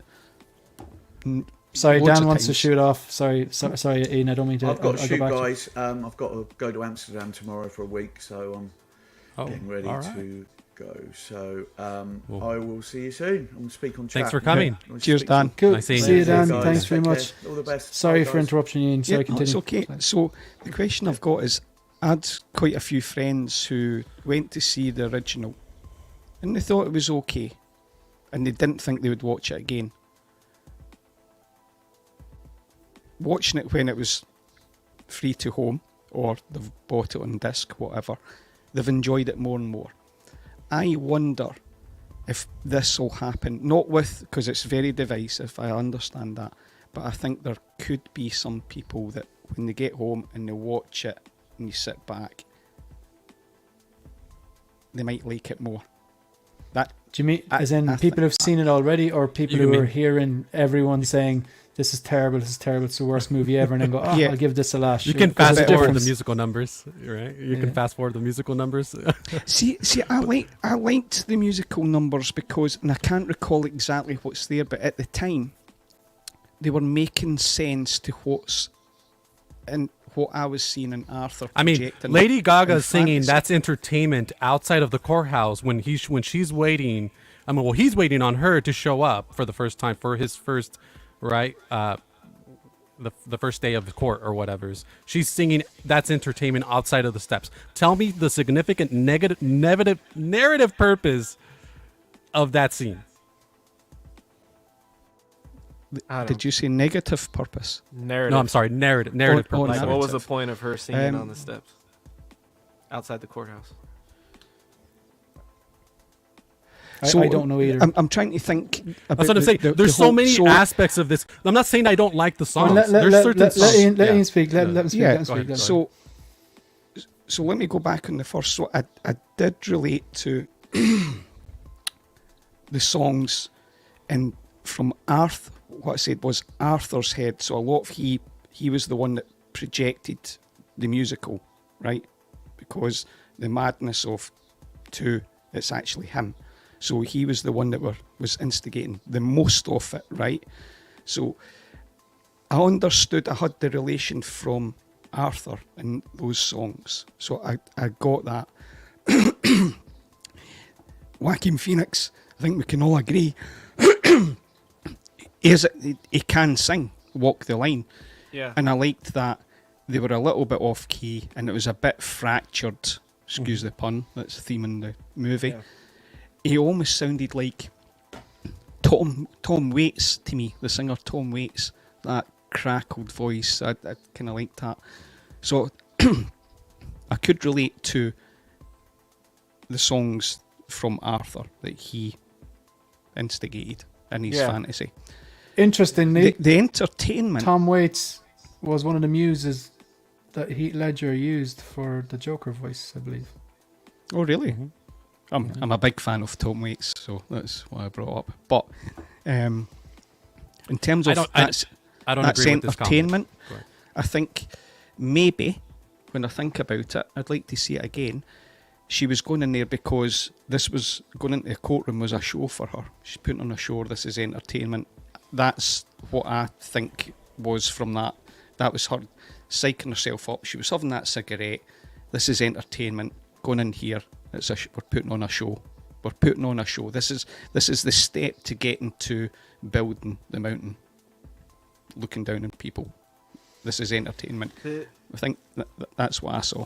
I think I couldn't understand why I didn't like the musical parts of it. Because I didn't even, when the trailer, when everybody was like, it's going to be a musical and the trailer showed musicals, I thought it could work well if they did it right. I wasn't mad at it that it was going to be that, even if it was a musical. Because I didn't think it was going to be a musical. I thought there was just going to be singing in it. And I could understand from his fantasy that there would be numbers, musical numbers and dancing and stuff. And so I understood it all. And then when I watched it, I was like, what do I not like about the singing? Because something doesn't click. And when I watched it the second time with my friend from work, and he told me, and he made a point that I was like, that's what it is the songs don't do anything for me. They're not, I don't know if it's they didn't choose good songs or they didn't choose the right moments to put them at, but it doesn't, like in the first one, and whenever That's Life comes up, it feels so good. It feels like the moment, like that's life, that like, it made me love it. And these ones, the songs, they do nothing for me. They're just there. I don't hate them. It's just like, okay, here's a song. And the only time that I like actually enjoyed the song come up is like when Shane mentioned when he's and he's singing, I finally found someone or whatever. I finally found something. I felt, and you could feel the anger come out in him at the end of that song. Like he's shouting it. And I was like, that's the Joker. He's angry. He's bottling in that anger. That he does that a lot in the first movie. He bottles in the anger and it just comes out, and it came out in that musical number. And then again, when they're in the courtroom, when she hands him the gun that you were talking about in that musical number, when he's singing in the court and then he just starts killing the guy, it's like, there it is. That's him. And those are the only times I was like, those ones were well done. And then they displayed the Joker that we know, the Arthur Fleck. Because it, like, also some of the points that you're making, Ian, they make sense, but then I feel like they're flipped on their head when he just snaps out of it. All of a sudden he's sane. All of a sudden he's Arthur Fleck. All of a sudden he's like, Joker was never real. I made it all up. So this is a completely mentally ill person. You're seeing two dual personalities, and he just snaps. And then when he's talking to her on the stairs and she's singing, he's like, can you stop singing? Like, how do you just not become mentally ill anymore and you're just fine all of a sudden? That's not how illness like that works. It wasn't the death does. of the kid. It actually Wasn't that does. the kind of like, it wasn't the combination of Puddles. And his buddy Ricky. That's Or not Puddles how- and then the other kid, like. People go through years of therapy before they have a breakthrough like that. That doesn't make sense to me that it would just click. So let me go by experience here as my better half is a doctor of psychology. She also has We're going to wrap all this up in like 2 minutes and then move on. So go on, Ian. Yeah, We'll give everyone a little thing to say. Whatever. I've so not more to say. But go. She's got a lot to say in this movie too. She's also got an other undergraduate degree in film and media. So I mean, she adored this movie, but that is not uncommon for that. And if you actually go and look at the term Folie À Deux in terms of the psychology aspect, you'll see that it's not. So in the first movie, he actually goes on Murray's show to kill himself, right? And because somebody pissed him off, he shot him. Knee-jerk reaction, poof. So he got raped by the guards the night before he was going into court on the scene that you're saying. That's what I was wondering. And then it was wearing him down. And then he thought, this isn't worth it. And it hit him, So that's, I'm not saying you're wrong or that, but that's what I take from it. I don't agree with what you're saying there, and particularly in the psychology thing. That seems like a divulge away or a step away from what the character would have done. To me, he wouldn't have. His whole psychosis is based off when he snaps. He doesn't snap into submission.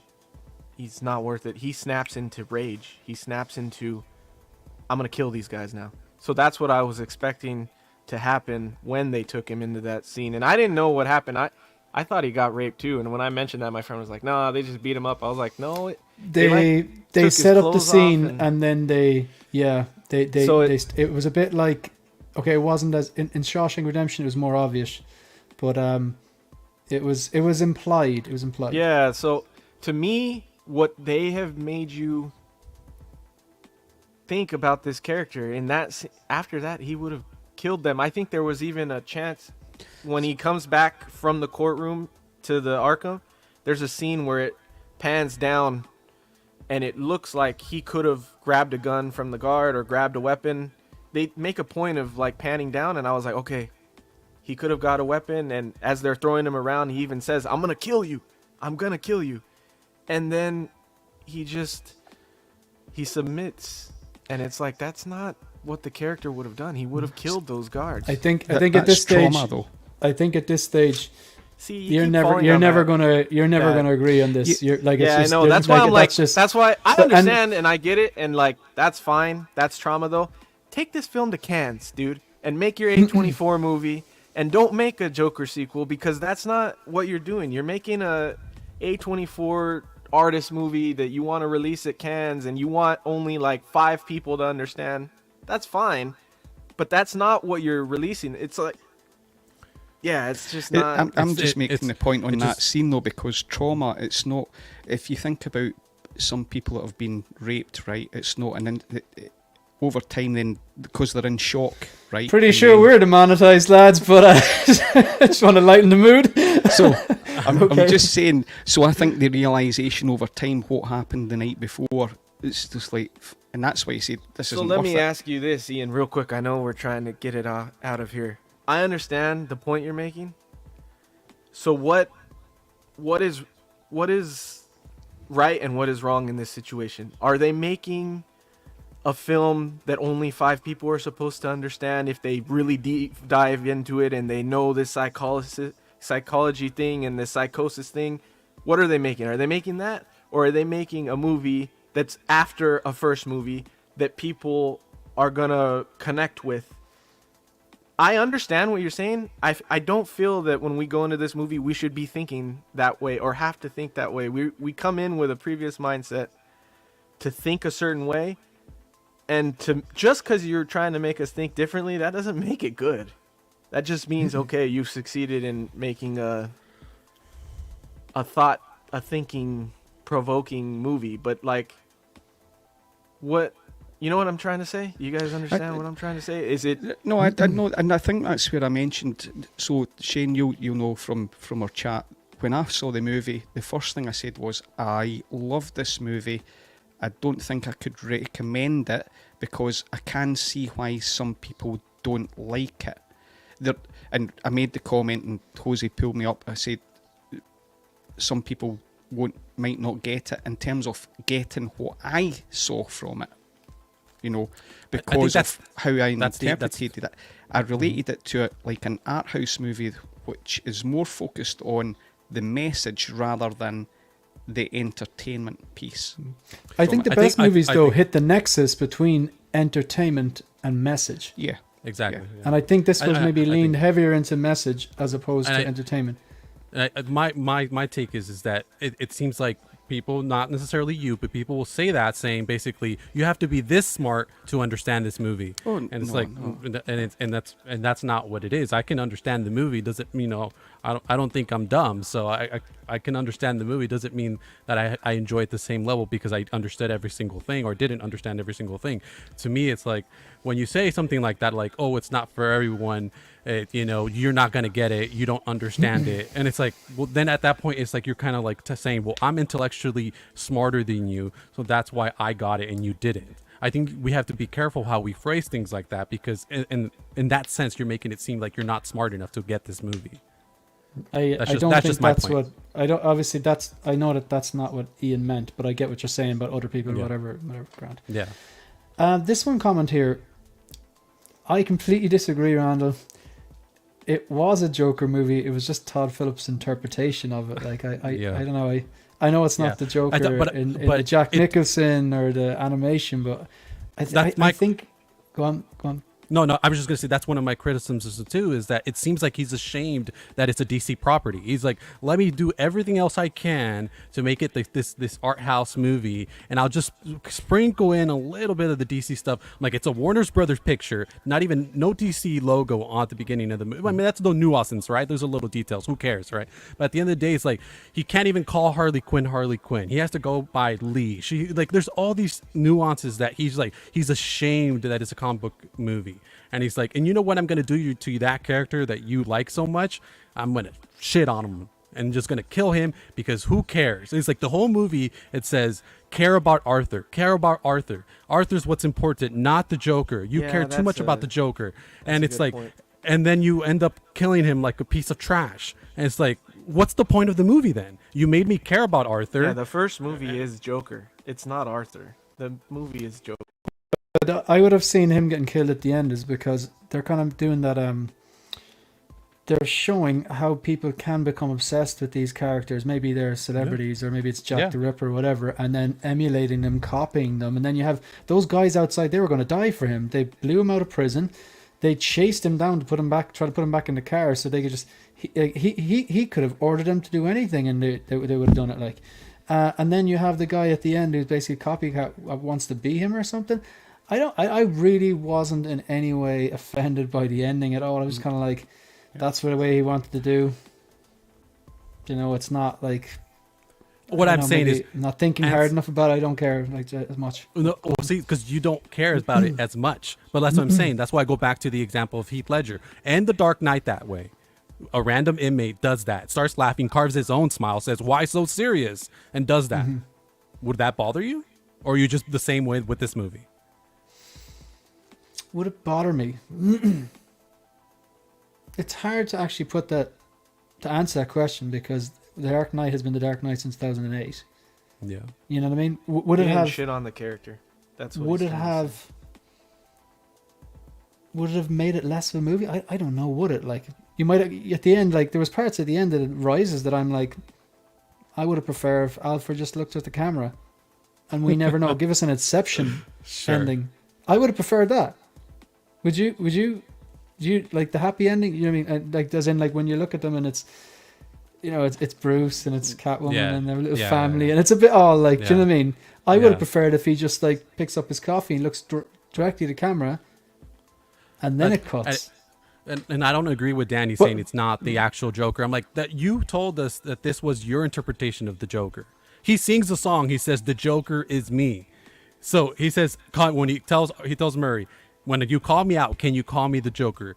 He danced on the steps, embracing the persona of the Joker. Yeah, he was the Joker. So do you know what it is? Do you know? I actually? Yeah, this is how I feel about it.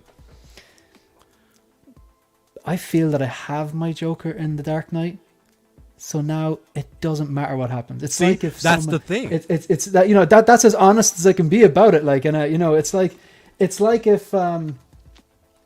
if you are a professional, if you're an amateur athlete and you go to the Olympics and you win a few gold medals, after that you're like, I've done my thing. Like, you know, anything else is a bonus. Like, you know what I mean? It's like that was the Joker I wanted to see. It just absolutely nailed it. So now it's like, while even take Folie À Deux out of it, look at the first Joker movie. I thought it was incredible. Like, I still prefer Heath Ledger's, but that you're looking at Heath Ledger in the bigger picture as well as his performance and as what it's connected to. But at the same time, I was like, yeah, that's what I I'm saying. I never went saying not my Joker or whatever, because it was a different interpretation.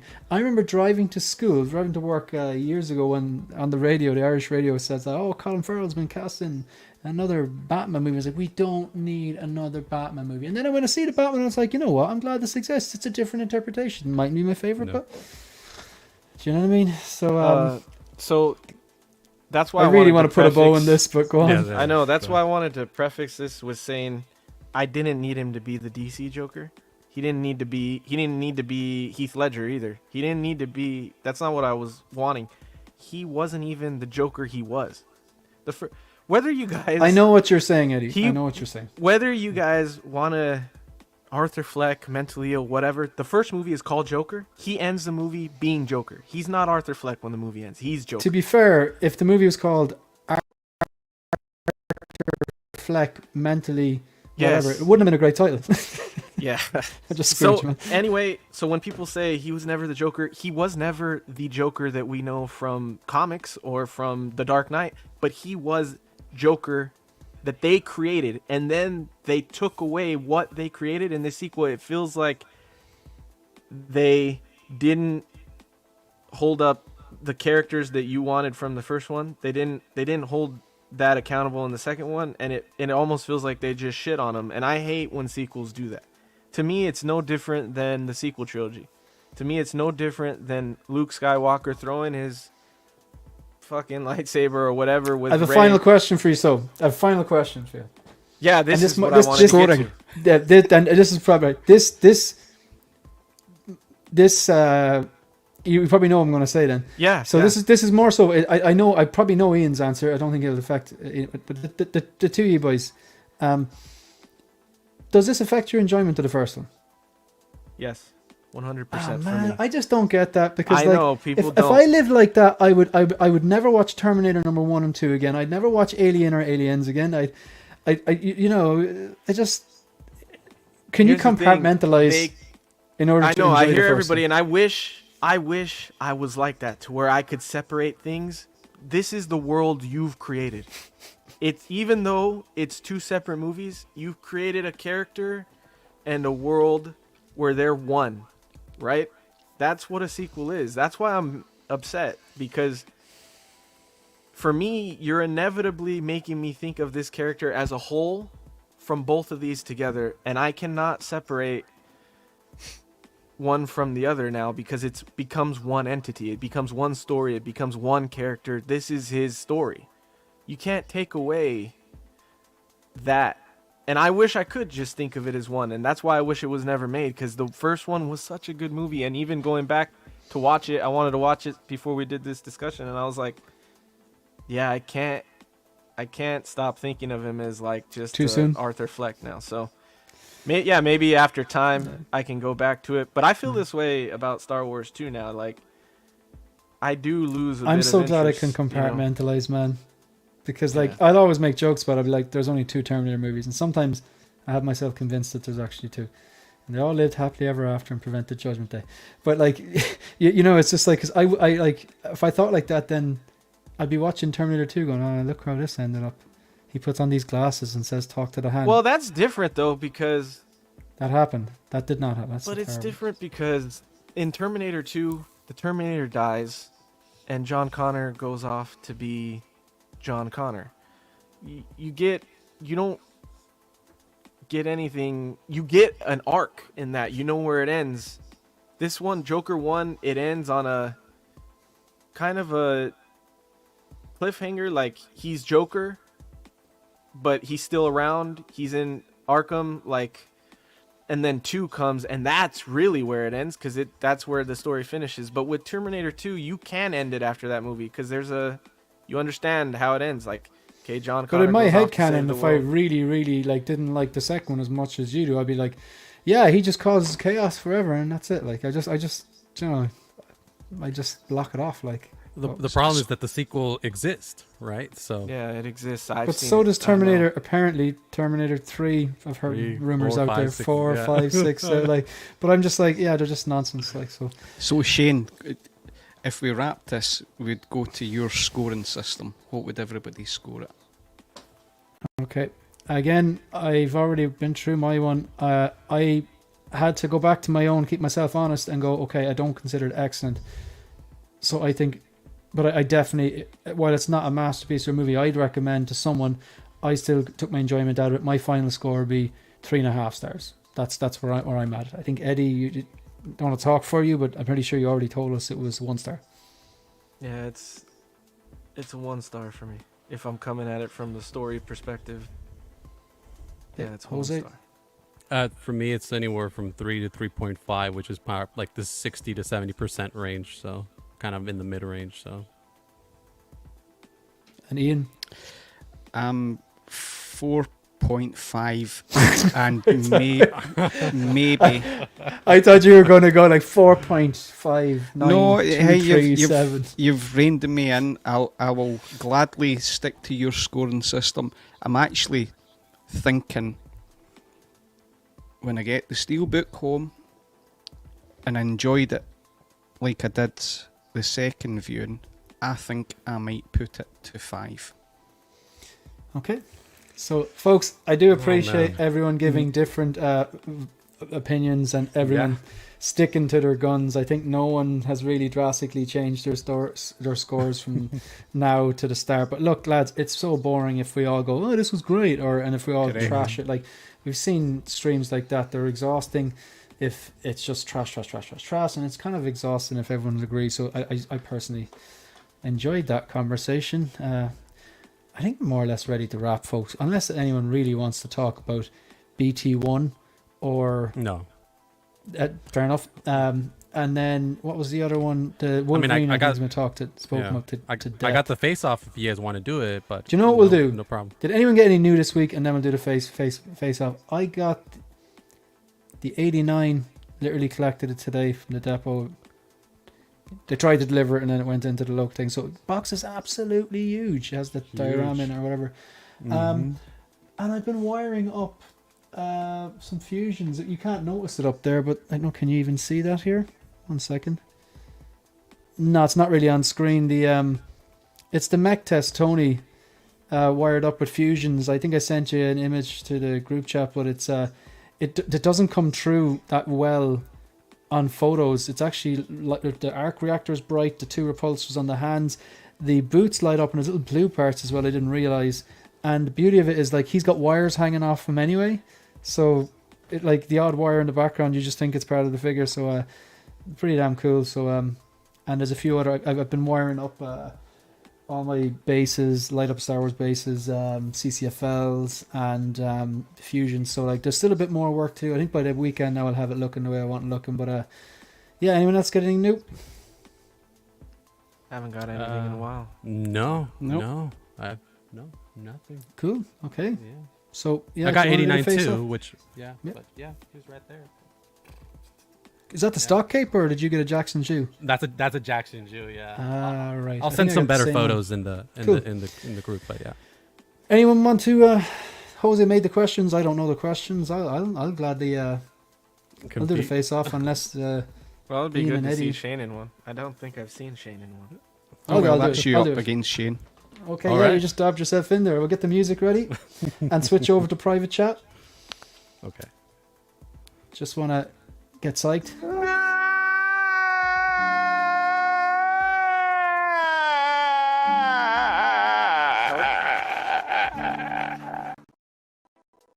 Right, I'm ready now. I'm ready. I just need that. I need that. So, where is that music? Here. This is strange. Oh, there it is. It's exactly where I left it. Okay, here we go. Eddie coming back, is he? I'm not sure, but it's you versus Ian, right? Oh, I thought it was No, it was Eddie. Eddie. Oh, it was Eddie, yeah. It was Eddie. Uh-oh. I faced Shane 2 weeks ago. 3 weeks ago, whatever it was. He probably just dipped out there for a second or two. Yeah, he'll be back. Do you want to go first or second? I'll go first. Sure, look, I'll go You'll go first, first. and he can go. He can go when he comes back. I got a Okay. brand new. Oh, there he here is. we go. Do you want to go first or second, Eddie? Oh, I thought you were playing Ian. I didn't know I was. Jeez. No, it's me and you, man. It's me and you. All right. Yeah, I'll go first, I guess. Oh, you'll go first. All right. So we'll start off with year of release. Jesus. First question is for Eddie. In what year did A Nightmare on Elm Street, the original, release? It's not that old, right? It's like I would say 90s. So I'm gonna go with 91. That's incorrect. It's 1984. Wow, I didn't think it was that old. Dude. Okay. I'm gonna lose for him. So. All right. This one is for Shane. Question number 2. In what year did the original Friday the 13th release?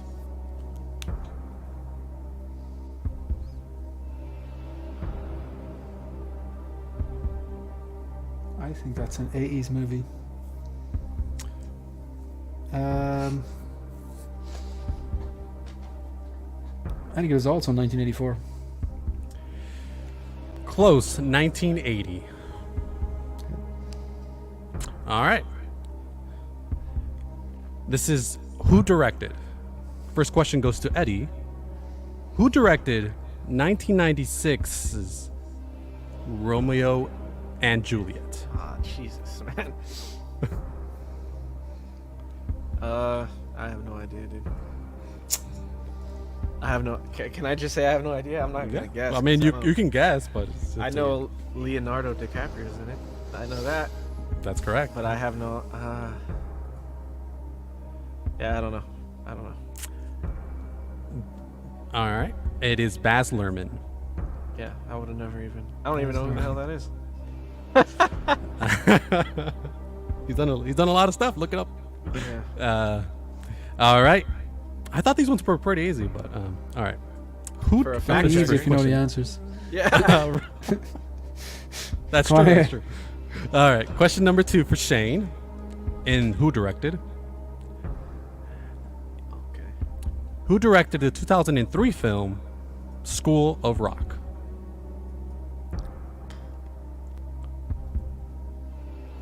See, I love that movie, but I wouldn't know who that is either. Hold on, you love that movie and you shat on Joker too? I'm going to delete you right now. Oh, School of Rock's a great movie, though. What the? Oh, damn it! I love I Batman know it's Forever not too, don't I? John Favreau, but I feel it's like one of those type of characters that just has a few hits under their belt. Oh, I think it's maybe someone you wouldn't expect to direct it.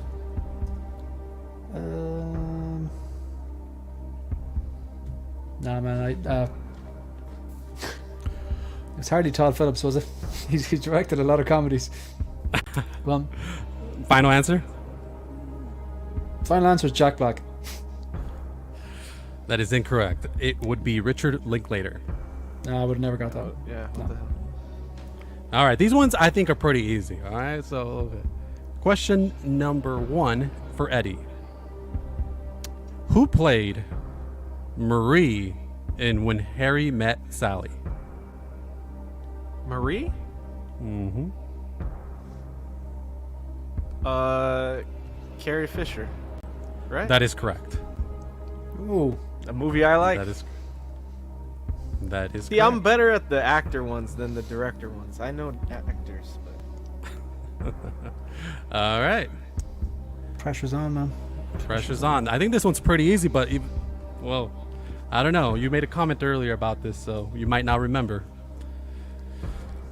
This is for Shane. Question number 2. And who played? Who played Sarah Connor in Terminator Genesis? oh, that's a good. Okay, it wasn't Linda Hamilton because she was in Dark Fate. He She's put in that the movie first out one, of his mind, remember? second He one. forgot That's the about it. yeah. And I haven't watched Genesis because it doesn't exist. I'm I actually didn't know you glad. were gonna pick- I'm actually glad I don't know the answer to this because I have not actually watched it. I only watched Dark Fate there because Linda Hamilton was in it, and that was still bad. This could be anyone. Like, You don't remember the trailer? You don't remember anything? oh wait, Daenerys Targaryen. It was I need the name. Mrs. Daenerys Targaryen. Oh man, Emilia Clarke. Emilia Clarke. Is that it? Emilia That is Clarke? correct. Yeah, right. Okay, right. I was That gonna is say correct. you're gonna be pissed if you don't get it, cause Yeah. All right. So like, you need to. It's tiebreaker. Someone's Tiebreaker. age. or- Someone's yeah, age. background. Up. Yeah. All right. I already have it. I wrote it down. So someone's good. age. Jesus. Yep. Closest one gets it. Okay. How old is Andrew Garfield? Oh, jeez, I just looked this up the other day, I think, because I rewatched Amazing Spider-Man.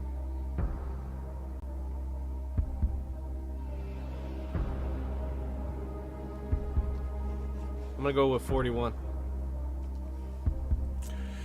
Shane? I don't think he's quite 40. I think he's 38. The winner, Eddie. Damn He's it. got it spot on. He is 41. Oh, good stuff, Eddie. I Well was gonna done. say when I Well looked done. it up, it surprised me that he was 40 already. All right, Yeah, lucky. That's Yeah. correct. Oh man, if I wasn't so stupid, I should just went. Eddie's looked it up. Just say the same one, then you have to go on to another one. Yeah, I had another one ready too.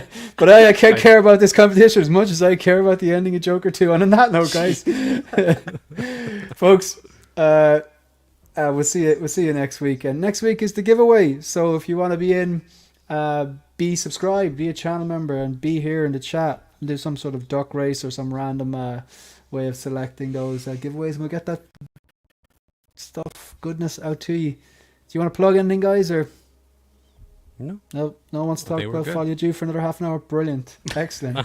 Folks, we'll see you. Have a good one, and yeah, we'll see you next week for the giveaway.